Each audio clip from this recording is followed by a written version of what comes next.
मी प्रवचनाला कुठेही जेव्हा जातो तेव्हा प्रवचन करण्यापेक्षा तुमचं सर्वांचं दर्शन घ्यावं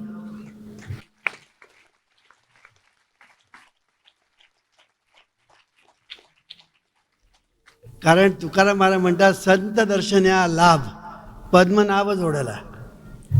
मला तुमच्या दर्शनाने मला जो लाभ होतो तो लाभ म्हणजे पद्मनाभ. मी एकेकाळी स्पिरिच्युअल सेंटरला प्रवचन करत होतो. त्यावेळची मी गोष्ट सांगतो तुम्हाला. तिकडे एक दुसरे प्रवचनकार प्रवचनाला येत होते. मी आता नाव काय सांगत नाही, पण ते बेळगावचे होते. ते प्रवचनाला यायचे. त्यांचा एक दिवस आणि माझा दुसरा दिवस असायचा. एक दिवस त्यांची आणि आमची दोघांची गाठ पडली आणि मग आमची बरीच चर्चा वगैरे झाली. त्यांनी मला एक प्रश्न विचारला, वामनराव. त्यांनी मला विचारलं, तुम्ही जेव्हा प्रवचन करता तेव्हा श्रोतृवर्गाबद्दल तुमची काय भावना असते? तेव्हा मी म्हटलं, तुमची काय असते ते मला प्रथम सांगा, मग मी माझी सांगेन. तर ते म्हणतात ते म्हणाले की माझी अशी धारणा असते की माझ्यासमोर बसलेला श्रोतृवर्ग मूर्ख आहे. बघा, त्यांनी असं स्पष्ट सांगितलं मला, माझ्यासमोर बसलेला श्रोतृवर्ग मूर्ख आहे ही माझी धारणा असते आणि मी प्रवचन करतो. आता तुमचं काय ते सांगा, मला म्हणाले. मी म्हटलं, तुम्हाला खरं सांगू का, माझी धारणा आणि भावना अशी असते की माझ्यासमोर बसलेला श्रोतृवर्ग म्हणजे प्रत्यक्ष पांडुरंग आहे.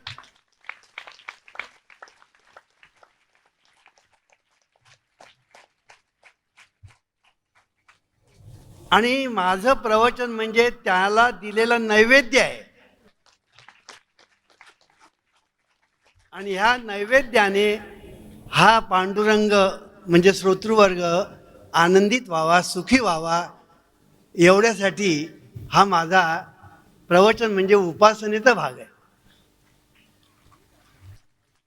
त्यांना इतकं आश्चर्य वाटलं माझं ऐकल्यानंतर. सांगायचा मुद्दा असा की प्रवचनाला तुमच्या दर्शनाने मला आनंद होतो.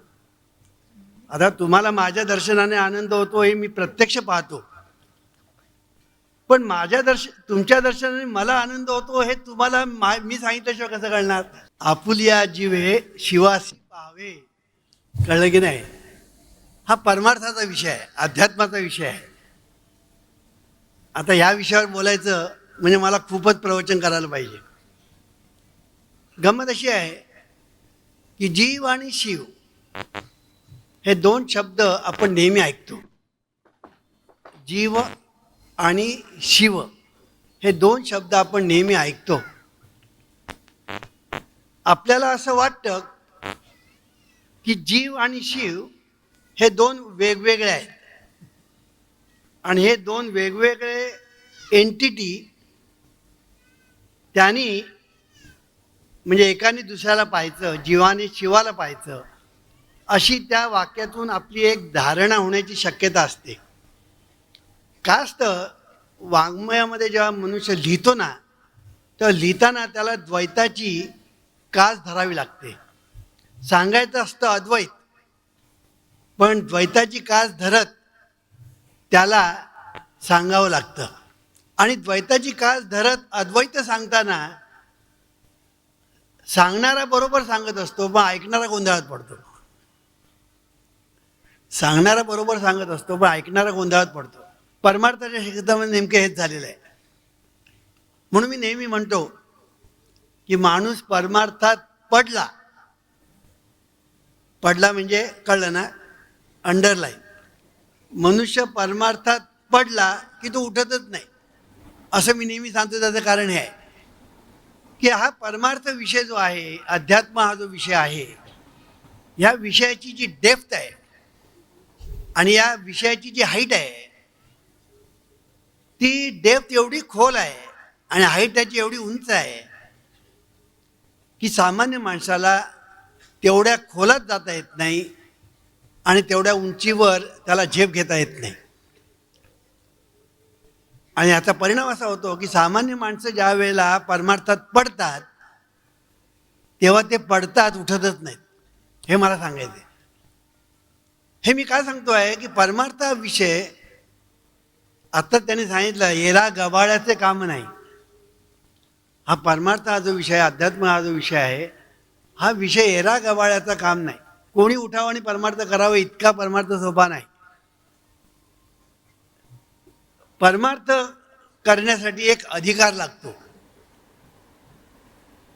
त्याच्यासाठी एक अधिकार लागतो.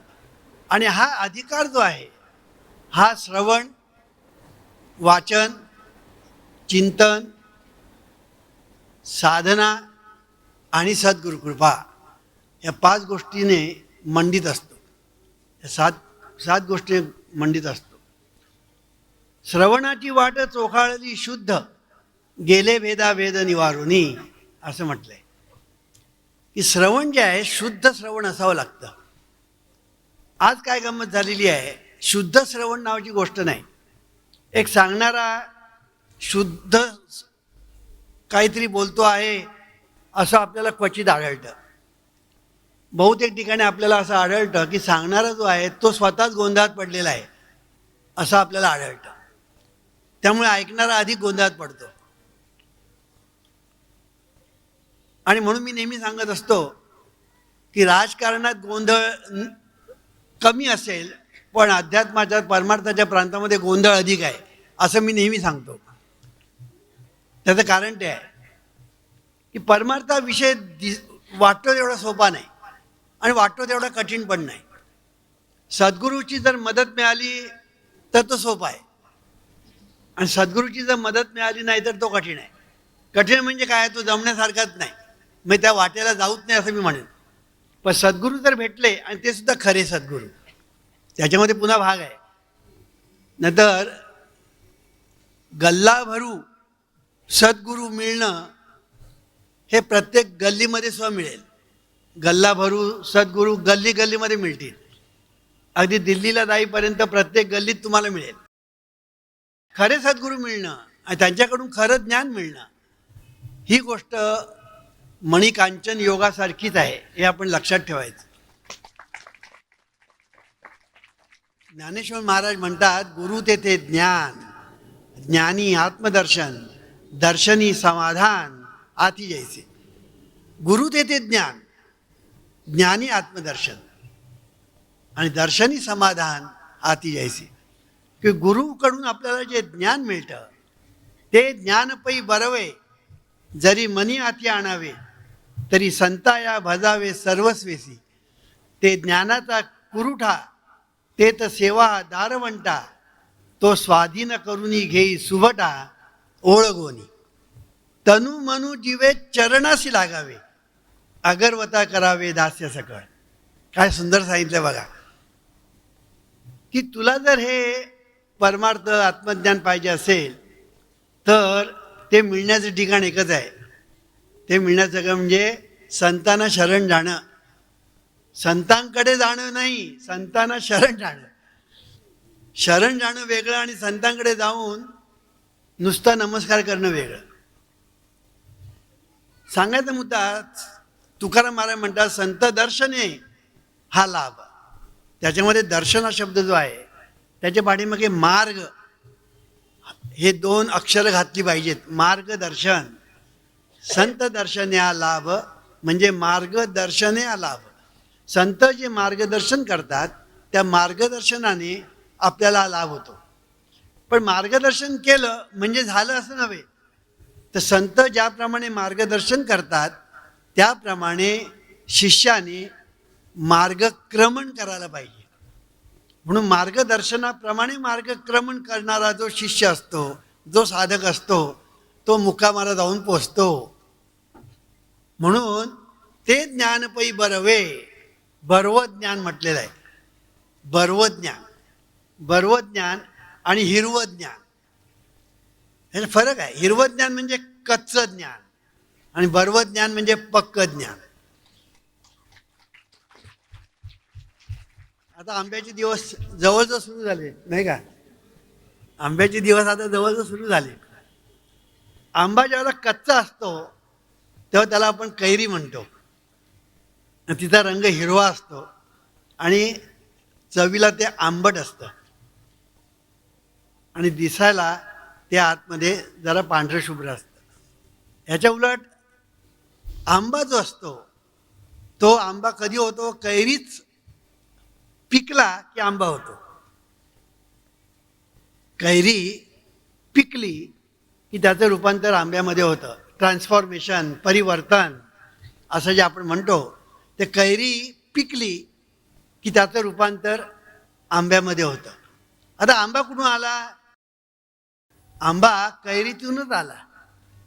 आंब्याने जो प्रवास केला तो कैरीपासून आंब्यापर्यंत प्रवास केला आणि हा जो प्रवास आहे त्याचा प्रवासाचं फळ काय?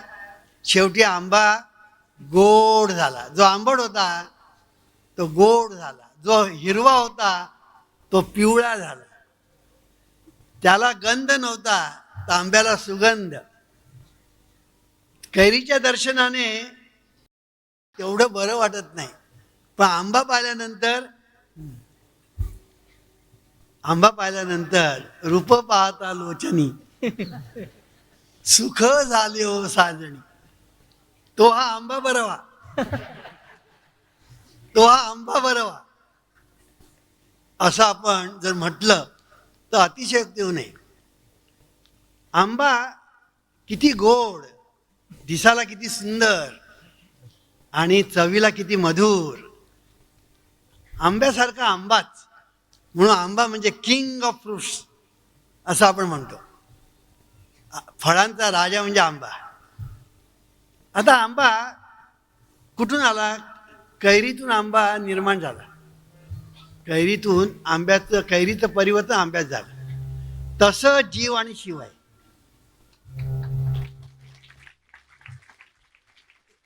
जीव आणि शिव म्हणजे काय? की जीवाचं रूपांतर शिवात व्हायला पाहिजे.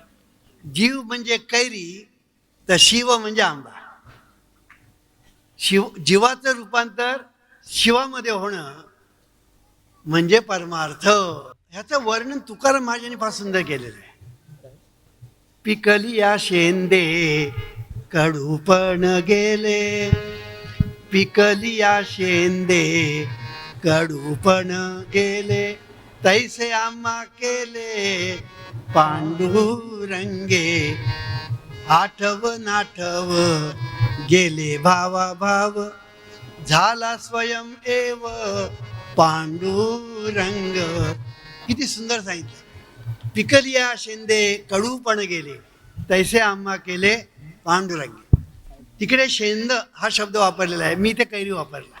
शेंदाडे पिकल्यानंतर ते जेव्हा शेंदाड असतं ना कच्च्या अवस्थेत तेव्हा ते कडू असतं. ते ज्यावेळेला पिकतं त्यावेळेला ते गोड होतं.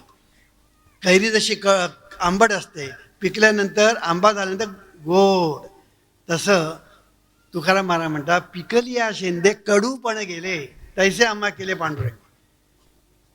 काम क्रोध लोभ निमाले ठाईची, सर्व आनंदाची सृष्टी झाली. आठव नाठव गेले भावा भाव, झाला स्वयमेव पांडुरंग.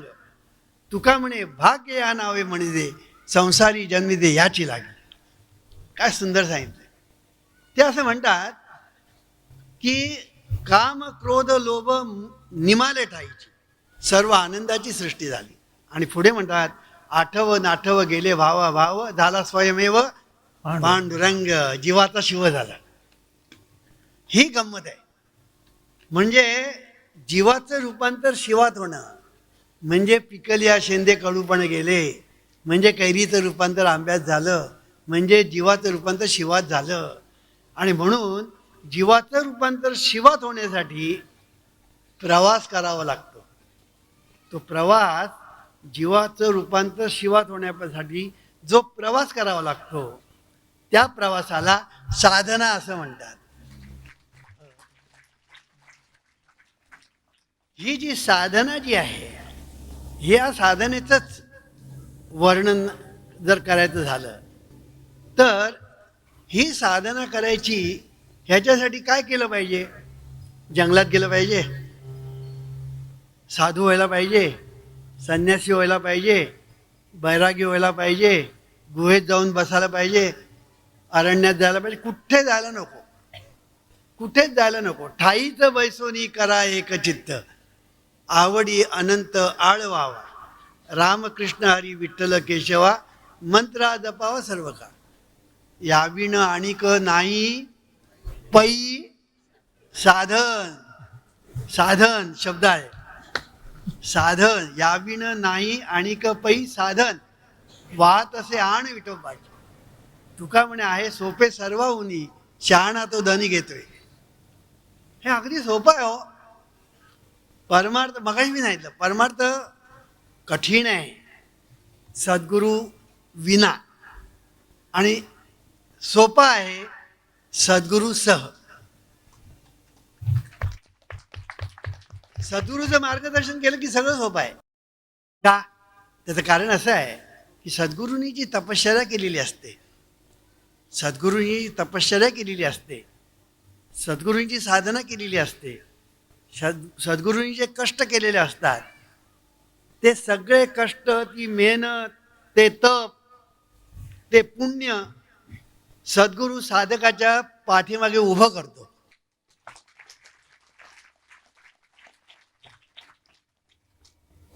आणि म्हणून साधकांना आयतं मिळतं. आयतं. जसं आई स्वयंपाक करते, ताटपाट मांडते, भोजन वाढते, कालवते आणि लेकराच्या तोंडामध्ये घास घालते, हे कार्य सद्गुरू करतात. पण आज अशी परिस्थिती आहे की तोंडामध्ये घास घातला तरी चावायचा कोणी, गिळायचा कोणी. सद्गुरू तुम्ही अशी कृपा करा, तुम्हीच चावा आणि तुम्हीच गिळा, अशी आज परिस्थिती आहे. गंमत अशी आहे की लोकांना काही करायलाच नको.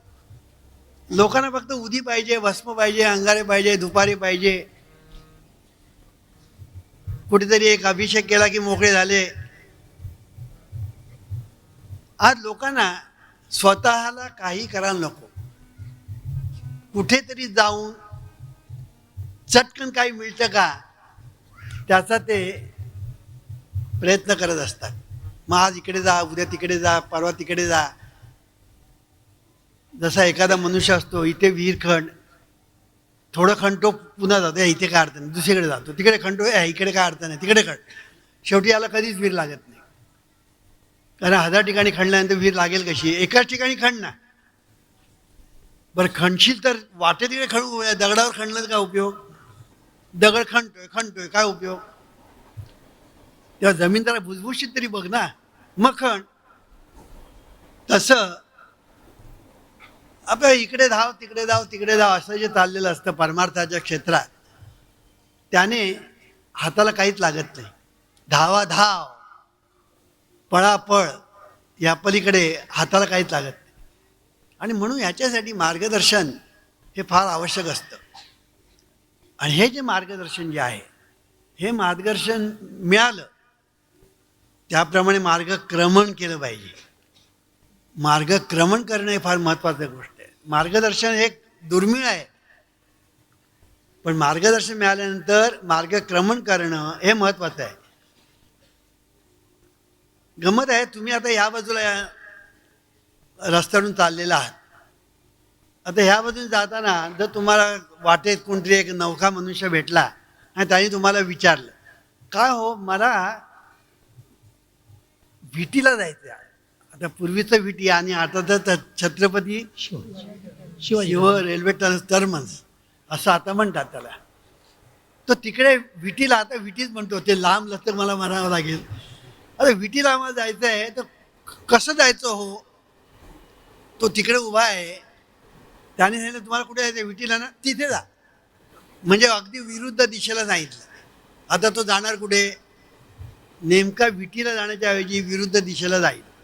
आता मार्गदर्शन त्यांनी केलं मार्गदर्शन, त्याप्रमाणे तो मार्ग आक्रमण करायला त्यांनी सुरुवातही केली.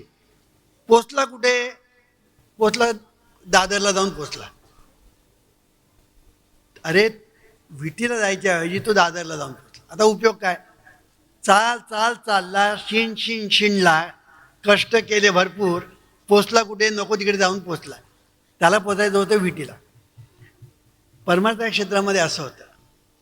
परमार्थ क्षेत्रामध्ये जर मार्गदर्शक अचूक मिळाला नाही तर त्याचा परिणाम असा होतो की तो विरुद्ध दिशेने प्रवास करायला लागतो. आणि त्याचं फळ काय? तुकाराम महाराजांचं फळही सांगितलेलं आहे. येथे अवघे वाया गेले दिसती सायास, गेले दिसती सायास, तुका म्हणे नाश दिसे झाल्या वेचाचा. काय सुंदर सांगितलं बघा. येथे अवघे वाया गेले दिसती सायास, ते शब्द वापरलेत बघा तुकाराम महाराज. फुकट हा पदरामध्ये शिण पडला सायास. येथे अवघे वाया गेले दिसती सायास, तुका म्हणे नाश दिसे झाल्या वेचाचा. म्हणजे आपण जेवढे श्रम केले, मेहनत केली, ती सगळी फुकट गेली. ती सगळी फुकट गेली. हे मी काय सांगतोय की मार्गक्रमण करणं हे महत्त्वाचं आहे, पण मार्गदर्शन हे त्याहून महत्त्वाचं आहे. कारण मार्गदर्शन मिळाल्यानंतर मग त्या दिशेने मग तुम्ही एक एक पाऊल टाकायला लागलात ना की तुमचं पाऊल पडेल ते मुक्कामाच्या दिशेने. ह्याच्या उलट चुकीचं मार्गदर्शन मिळालं तर तुम्ही जितकं चालाल ना तितकं विरुद्ध दिशेने चालाल, मुक्कामाला कधीच पोचणार नाही. परमार्थ हा असा आहे. आणि म्हणून परमार्थ हे जे क्षेत्र आहे हे अत्यंत महत्त्वाचं आहे. ते अत्यंत सुंदर आहे, अत्यंत गोड आहे. पण त्याच्यासाठी आपण काय केलं पाहिजे ते महत्त्वाचं आहे. हे आपल्या ध्यानात येत नाही. आणि म्हणून श्रवणाचं जे महत्त्व सांगितलेलं आहे ते श्रवणाचं फार महत्त्वाचं ज्ञानेश्वरीमध्ये पण सांगितलेलं आहे. ज्ञानेश्वरीमध्ये म्हणतात, मंत्रीची वैरी मरे तरी का वायाची बांधावी कट्यारे, रोग दूध साखरे जाय तरी निंब का सेवावा, तैसा मनाचा मार न करिता इंद्रिया दुःख न देता मोक्ष असे आयता श्रवणाची माझी. असं म्हटलंय की श्रवणाचं महत्त्व, मार्गदर्शनाचं महत्त्व किती आहे हे सांगत असताना त्यांनी हे उदाहरण दिलेलं आहे. सांगायचा मुद्दा असा की मनाचा मार न करता इंद्रिया दुःख न देता, हे शब्द महत्त्वाचे आहेत. महत्त्वाचं काय हे आहे, आज परमार्थ म्हटलं की मनाचा मार आहे, इंद्रिया दुःख आहे. सकाळी उठा, 4 वाजता उठा, ताट बसा, कळलं की नाही, हा रात्रपाळी करून आलेला असतो. हे सांगतात नाही नाही नाही, रात्रपाळी करणं तर वाटेल ते कर. 4 वाजता उठून साधना केली पाहिजे. म्हणजे वेळ, ठिकाण म्हणजे ठिकाण, त्याच ठिकाणी बसलं पाहिजे, त्याच ठिकाणी वेळेला बसलं पाहिजे. नियम म्हणजे नियम, योगी व्हावे त्याने नियम पाळावे, हे वर आहेच.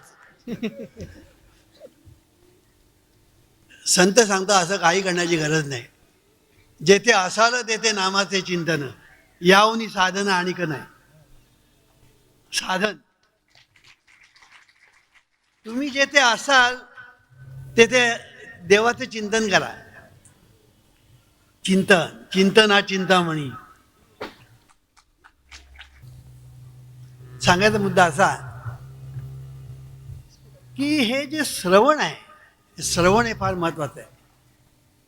श्रवण किती महत्त्वाचं आहे की श्रवणाने आपलं जवळजवळ 80% काम होतं. पण ते सुद्धा कसं, श्रवणाची वाट चोखाळली शुद्ध श्रवणाने 80% काम होतं. 20% काम साधकाला करावं लागतं. साधकाला 20% काम करावं लागतं, 80% काम श्रवणानेच होतं. कारण श्रवण ही जी गोष्ट आहे ही फार महत्त्वाची आहे. श्रवण ही गोष्ट फार महत्त्वाची आहे की श्रवणातून जे ज्ञान मिळतं, हे जे ज्ञान जे आहे, ह्या ज्ञानातूनच शेवटी आपण जिथे जाऊन पोचतो ते देवाचं ठिकाण असतं. म्हणून ज्ञान आणि ज्ञानोत्तर भक्ती असे शब्द पुन्हा आलेले आहेत. ज्ञानोत्तर भक्ती, की भक्ती आणि ज्ञान ह्याच्यामध्ये सांगताना पुष्कळ वेळेला परमार्थाच्या क्षेत्रामध्ये जी गफलत होते ती अशी होते की ज्ञान ना भक्ती पुढे तुच्छ आहे. आणि मग काही संतांची वचनं ते दाखवतात, काही संतांची वचनं ते आहेत दाखवतात की ज्ञान हे भक्तीपुढे तुच्छ आहे, भक्ती श्रेष्ठ, ज्ञान कनिष्ठ, इतकं सांगण्यापर्यंत मजल गेलेली आहे. पण हे सर्व चूक आहे. लक्षात ठेवायचं, खरी जी भक्ती आहे ती ज्ञानानंतरच सुरू होते. ज्ञान झाल्यानंतरच भक्तीला सुरुवात होते. ज्याच्याजवळ ज्ञान नाही त्याला भक्ती करताच येणार नाही. पण किती लोकांना ठाऊक आहे. म्हणून तो शब्दसुद्धा असा आहे, ज्ञानोत्तर भक्ती. भक्ती ही ज्ञानानंतर. मग लोक जे भक्ती भक्ती म्हणतात ते काय, त्याला उपासना म्हणतात. लोक ज्याला भक्ती भक्ती असं म्हणतात ती भक्ती म्हणजे ज्ञानोत्तर भक्ती नव्हे, तर ती भक्ती म्हणजे उपासना. उपासनेला भक्ती असं म्हणतात. कोणी कर्मकांड करतात ना, त्या कर्मकांडाला लोक भक्ती म्हणतात. वास्तविक कर्मकांडामध्ये भक्ती पण नसते आणि उपासना असतेच असं पण नाही. तो कर्मकांड करील पण त्याच्यामध्ये तो उपासनेचा भाग असेलच असं नाही, आणि नसेल असंही नाही. सांगायचा मुद्दा असा की उपासना करणं ह्याला लोक भक्ती असं म्हणतात. ती भक्ती वेगळी, आणि ज्ञान मिळाल्यानंतर जी भक्ती ती भक्ती वेगळी. ज्ञानोत्तर भक्ती वेगळी, ज्ञानपूर्व भक्ती वेगळी. अर्थात हा विषय इथे घेणं म्हणजे खूपच खोलात जाण्यासारखा आहे, म्हणून मी इथे सोडतो. सांगायचा मुद्दा असा की ज्या वेळेला ज्ञानाला कमीपणा दिला जातो आणि भक्तीला श्रेष्ठत्व दिलं जातं, त्यावेळेला ते ज्ञानोत्तर भक्ती असते, लक्षात ठेवा. म्हणजे ज्ञान झाल्याशिवाय भक्ती नाही, हे जर तुमच्या ध्यानामध्ये आलं तर ज्ञानाला कनिष्ठपणा देणं हा चुकीचा मार्ग आहे, हे तुमच्या ध्यानात येईल. आणि म्हणून ज्ञान हे सर्वात श्रेष्ठ. ज्ञान हाच देव. जीवनविद्यात असं सांगते, ज्ञान हाच देव, अज्ञान हा सैतान. हा जीवनविद्येचा मुळे सिद्धांत मांडलेला आहे. आणि म्हणून गुरु तेथे ज्ञान, ज्ञानी आत्मदर्शन, दर्शनी समाधान, हाती जायचे.